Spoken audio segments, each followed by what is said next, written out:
ఏది అయినా ట్రై చెయ్యి ఆచి చికెన్ మసాలా. ఆచి చికెన్ మసాలా. ప్రభుత్వ ఉద్యోగులకు రేవంత్ సర్కార్ తీపి కబురు అందించింది. 2 కొత్త పథకాలు అమలు చేసేందుకు మంత్రివర్గం ఆమోదం తెలిపింది. అటు మెట్రోను ఆధీనంలోకి తీసుకునేందుకు కేబినెట్ నిర్ణయం తీసుకుంది. అసలు ఉద్యోగులకు అందబోయే బెనిఫిట్లేంటి? మెట్రో టేక్ ఓవర్ ప్లాన్ ఏంటి? ఉద్యోగులు పెన్షనర్లకు తెలంగాణ ప్రభుత్వం శుభవార్త చెప్పింది. 60 ఏళ్లలోపు ఉద్యోగి చనిపోతే రెగ్యులర్ గా వచ్చే బెనిఫిట్లతో పాటు అదనంగా 10 లక్షల రూపాయలు ఇచ్చేలా కేబినెట్ లో నిర్ణయం తీసుకున్నారు. దాంతో పాటు రాష్ట్ర వ్యాప్తంగా ఉన్న 17.7 లక్షల మంది ఉద్యోగులు పెన్షనర్లకు డిజిటల్ హెల్త్ ఎంప్లాయీ కార్డులు ఇవ్వాలని నిర్ణయించారు. 1998 రకాల వ్యాధులకు రాష్ట్ర వ్యాప్తంగా ఉన్న 652 ఆసుపత్రుల్లో చికిత్స అందించనున్నారు. ఉద్యోగుల బేసిక్ పే నుంచి 1.5% ట్రస్టుకు జమ అయ్యేలా చర్యలు తీసుకోబోతున్నారు. ఉద్యోగుల నుంచి 528 కోట్లు ట్రస్ట్ ఖాతాలో జమ చేయనున్నారు. ఉద్యోగులతో సమానంగా ట్రస్టుకు ప్రభుత్వం సైతం జమ చేయనుంది. అంతేకాకుండా దీర్ఘకాలంగా ఉద్యోగులు ఎదురు చూస్తున్న క్యాష్లెస్ ఎంప్లాయీస్ హెల్త్ స్కీమ్ కు కేబినెట్ గ్రీన్ సిగ్నల్ ఇచ్చింది. రాష్ట్ర వ్యాప్తంగా ఉన్న జిల్లా మండల కేంద్రాల్లోని ఆసుపత్రుల్లో మెరుగైన వసతుల కల్పనకు చర్యలు తీసుకుంటామని మంత్రి పొంగులేటి శ్రీనివాసరెడ్డి స్పష్టం చేశారు. 60 సంవత్సరాల లోపు ఏ ఉద్యోగస్తుడైనా సహజ మరణంతో చనిపోయినా వారికి రెగ్యులర్ బెనిఫిట్స్ తో పాటు అదనంగా 10 లక్షల రూపాయలు వచ్చే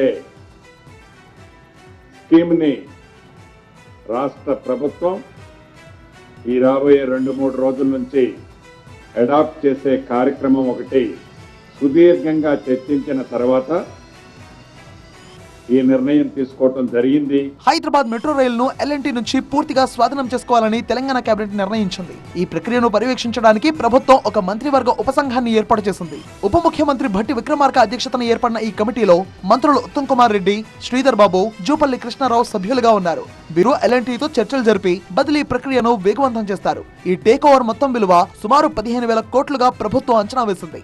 ఇందులో మెట్రోపై ఉన్న అప్పులు 13,000 కోట్లు కాగా ఎల్ఎన్టీ సంస్థ ఈక్విటీ వాటా 2,000 కోట్లుగా ఉంది. మెట్రో 2వ దశ విస్తరణకు కేంద్ర ప్రభుత్వం అనుమతి ఇవ్వాలంటే మొదటి దశ పూర్తిగా ప్రభుత్వ అధీనంలో ఉండాలని కేంద్ర ప్రభుత్వం షరతు విధించింది. ఈ నేపథ్యంలోనే మెట్రోను ప్రభుత్వ అధీనంలోకి తీసుకునే నిర్ణయం తీసుకున్నట్టు తెలుస్తోంది. ఈ నిర్ణయంతో హైదరాబాద్ మెట్రో విస్తరణకు మార్గం సుగమం కానుంది. నగరంలో రవాణా సౌకర్యాలు మరింత మెరుగుపడే అవకాశం ఉంది. మరోవైపు ప్రజలకు మెరుగైన వైద్య సేవలు అందించే లక్ష్యంతో తెలంగాణ వైద్య విధాన పరిషత్ ను directorate of secondary health care గా మార్చుతూ బిల్లుకు కేబినెట్ ఆమోదం తెలిపింది. దీనివల్ల నిధుల కేటాయింపు, మందుల కొనుగోలు, సిబ్బందికి వేతనాల చెల్లింపులు వేగవంతం అవుతాయి. మరోవైపు హెచ్ఎండిఏ పరిధిలోకి కొత్తగా వికారాబాద్ జిల్లాకు చెందిన 4 గ్రామాలను చేర్చారు. అలాగే జీహెచ్ఎంసీ పరిధిలో కాంప్రహెన్సివ్ రోడ్ మెయింటెనెన్స్ ప్రోగ్రామ్ కింద 3,145 కోట్లతో మరో 300 కిలోమీటర్ల రోడ్డును అభివృద్ధి చేయనున్నారు. రాష్ట్ర వ్యాప్తంగా అభివృద్ధి, విద్యా సంస్థల కోసం పలు కీలక భూ కేటాయింపులకు కేబినెట్ ఆమోదం తెలిపింది. మరోవైపు కేంద్ర ప్రభుత్వం నిర్వహించనున్న 2027 జనగణన కోసం రాష్ట్ర ప్రభుత్వం సన్నాహాలు ప్రారంభించింది.